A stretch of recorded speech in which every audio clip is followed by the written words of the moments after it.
Thank you for joining us today for Global Human Resource Management and issues to consider for organizations.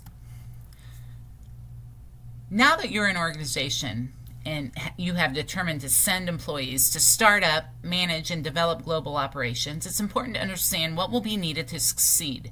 Global HR presents unique competencies in regards to strategic human resource management. The HR duties become much more involved and personal. These employees that you're sending abroad are still your employees, and HR must be accessible and available to them at all times. Preparation of the HR professional is just as important to the success of the offshoring strategy as the expatriate's duties while overseas. There are basically three areas that HR needs to consider: compensation and compliance issues, how will you source labor and how will you develop that talent, economic considerations, compensation and benefits, as well as taxation laws, and four approaches to standardization: ethnocentric, which is taking what we do domestically and moving it onto foreign soil; polycentric, allowing those foreign entities to come up with their own processes; regiocentric, coming up with processes for specific regions; and geocentric. All foreign entities will come up with their way of doing things. So if you're foreign, you do it this way. If you're domestic, you do it this way. The culture also needs to be attended to. This requires more direct involvement in employees' personal lives. Training needs to occur before, and it needs to be ongoing and when they get back. What is the involvement of the foreign government? Do they have a political, stable environment that they're working in? And the safety of the expatriate and their family. And then repatriation is the organization's reaction to the return of the employee. How are we, as an organization, taking care of them when they come back? Is there career anxiety is there a job for them when they get back? Loss of autonomy and adaptation to change. They used to do things on their own overseas, and now they've lost that. And their personal and family readjustment to society. So how is HR involved? Well, the HR professional is involved in all areas of the global process for the organization. A competent HR team is vital to success. So they need to communicate the purpose of the expatriation. They need to select staff. They need to orient the employee and the family with the foreign area that they're going to, and then manage those expats throughout the process. And then repatriation, a strategy needs to be initiated for the organization, and HR should be involved with that as well. The purpose of expatriation needs to be communicated, and it needs to be successfully measured for success. There needs to be a process in place. Is it for business or market development? Is the reason that they're expatriating for setup, transfer, or integration of information technology? Is it for management of an autonomous subsidiary? Is it for integration of foreign with domestic operations? Is it a temporary assignment, or is it for development of local management talent? All of those are ways that HR needs to know what the reason is, and then needs to communicate how that's going to be measured and if it's successful. The selection of employees is obviously an area that HR needs to be involved in. Why is that employee going overseas? Is it to prepare them for a management position? Is it for the development of technical or interpersonal skills?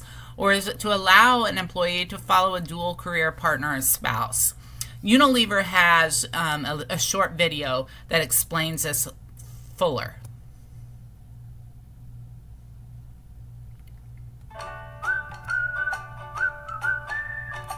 So the way that we manage careers in Unilever, it is a combination of the business's expectations, meeting the employee's expectations.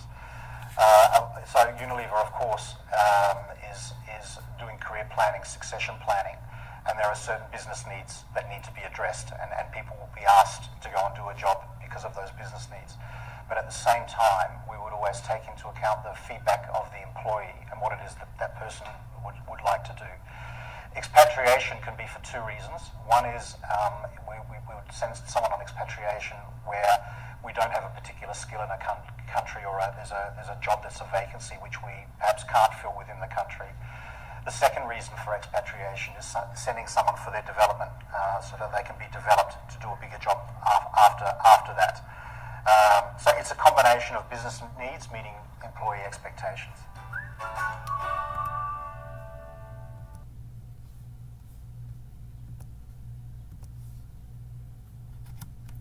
Management of expatriates needs to occur before they go.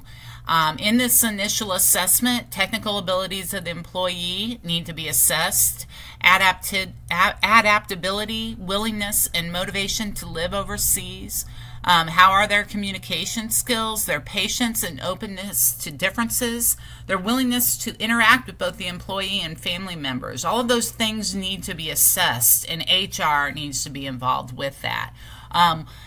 Once they go overseas, they need to be continually supported and developed. And of course, when they come home and through repatriation processes, they need to be supported. HR is involved in all aspects of that process. Repatriation is the process that the organization has in place to welcome these employees back home. How are we going to integrate the valuable experience gained abroad? Is it to integrate it with we need to integrate it with what's happening domestically, and we need to allow coworkers to learn from the expatriates' experiences. The most important thing probably is to develop a career management program that allows repatriates to share their knowledge and insights. Otherwise, competitors may gain them. And also important is to come up with a career plan for that employee so that they can advance using their new knowledge and skills. In conclusion, what we've talked about today is that HR needs to be involved with all aspects of global expatriates. Communication of the purpose of the global extension, staffing considerations, compensation and compliance awareness and adaptation, cultural competencies to develop of that employee, and repatriation strategies to employ. And there needs to be processes in place.